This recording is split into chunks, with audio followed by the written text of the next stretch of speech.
Ladies and gentlemen, this is DPP World. You're watching another edition of Break the Fake, where we debunk fake news and combat false narratives. I'm your host, Benjamin Lee, and let's get rolling. So, Elon Musk's dad, recently showed up in Moscow and dropped the line straight out of a Kremlin press kit.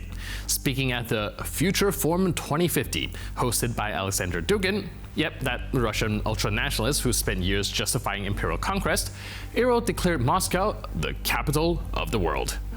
Very first time in Russia, I'm completely amazed. I don't know why I haven't been here before.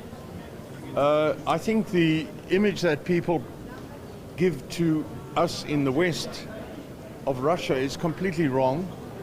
Russia is wonderful. It's absolutely amazing. And it's quite clear to me that Moscow is the premier city, capital city in the world. Far greater than any other city, and I know them all. So I can only say I'm so glad to be here. And in fact, I'm overwhelmed. I can't believe it. It's just so wonderful. Now, most world leaders would strongly disagree, but Errol seems to be on a different mission. Maybe he's pitching a new startup, Moscow 2050, where innovation looks like censorship and progress means erasing history instead of making it. Now, sharing the stage with him were names like Sergei Lavrov and Konstantin Malafeyev, because nothing screams future like a reunion of Cold War fanboys. Now, he also told reporters that the way Russia is portrayed in the West is far from reality, and called Russia beautiful. Now, that might sound nice until you realize that he probably only saw the one street polished for PR. Now, for perspective, even Elon Musk has called his father a terrible human being and described their relationship as turbulent, so maybe let's not confuse this with a diplomatic breakthrough. Now, while Errol Musk was admiring the skyline and talking about how beautiful Russia is, here's what they didn't show him: the parts of Russia scrubbed out of the brochures, the crumbling infrastructure, the hollowed-out towns, the lives live on the edge of poverty, far from the carefully staged streets they walk down VIPs when the cameras are rolling.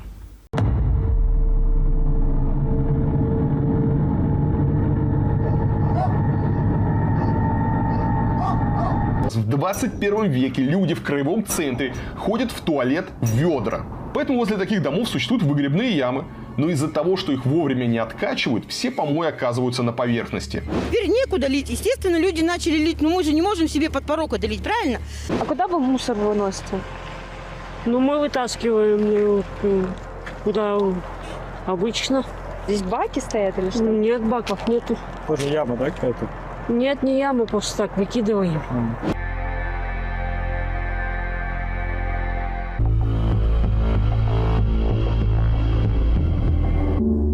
В этих бараках протекают потолки, нет канализации, воды и центрального отопления. Люди таскают воду из колонок и топят дома буржуйками. В некоторых дворах стоят деревянные сортиры, но они в таком состоянии, что ходить туда просто страшно. Ну это же жесть. Сюда ходят в туалет вот, люди, а также и дети.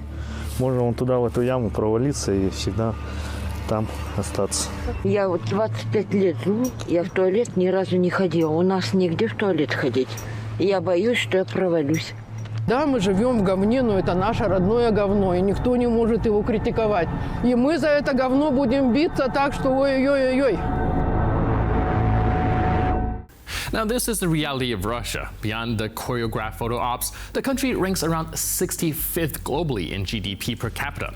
Strip away the propaganda, and what you see is poverty, corruption, and decay, not a rising global capital. And here's what Russia's so-called beauty looks like when it crosses borders, delivered by missiles, not metaphors. Now, this is what Moscow exports to Kyiv, not ideas, not culture, but explosions in residential neighborhoods and sirens in the middle of the night.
Now this is Odessa after another Russian airstrike. Ruins, fires, a family torn apart. Not something Elon Musk mentioned on stage. Probably not something his host brought up either. So when Elon Musk praises Russia as great and beautiful, we're not just disagreeing. We're reminding the world what is being ignored. Russia is not misunderstood, it's waging war. And applauding doesn't make you seem informed, it makes you complicit. Russian Foreign Minister Sergei Lavrov has once again stepped into the spotlight, this time to deliver a master class in muddy logic. Now, speaking about recent explosions on Russian territory, which he described as terrorist attack by the Ukrainian armed forces, Lavrov unveiled a new geopolitical theory. The Ukrainian side is helpless without the support of the Anglo-Saxons, but now it will have to do without the Saxons, simply without the support of the British. В Курской области мы все видели, что творили там украинские нацисты.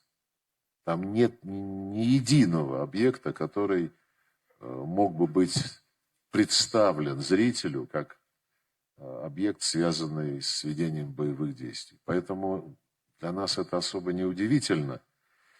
И президент на последнем совещании с членами правительства очень четко сказал, к какому выводу мы пришли, приходим. И будем исходить из этого. Но вы абсолютно правы. Угроза эта достаточно серьезная. И очевидно, что делается все украинской стороной, но она была бы беспомощна без поддержки, хотел сказать, англосаксов, но теперь придется без саксов, просто без поддержки англичан, хотя кто знает, может быть, там по инерции еще и какие-то спецслужбы США участвуют, но британцы-то 100%. So apparently the Kremlin is now cutting costs not just on fuel and uniforms, but on Anglo-Saxons too.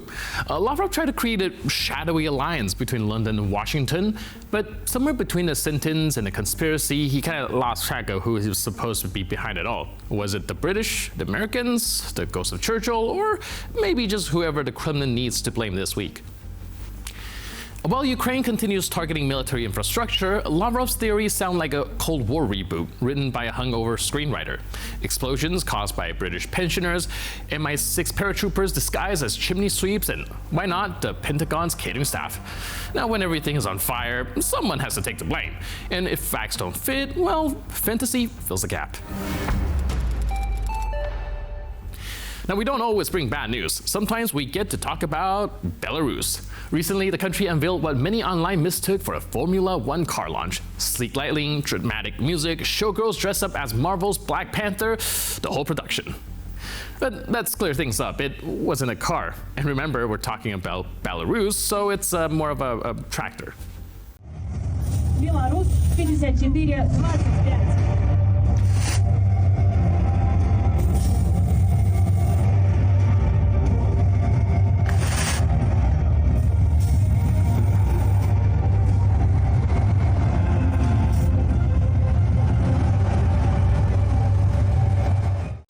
What a reveal! What a spectacle!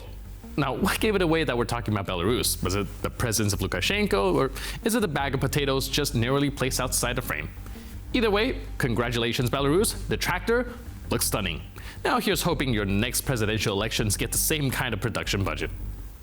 And with that, we conclude this edition of Break the Fake. But for more news, update, and commentary, please stay tuned to TVP World.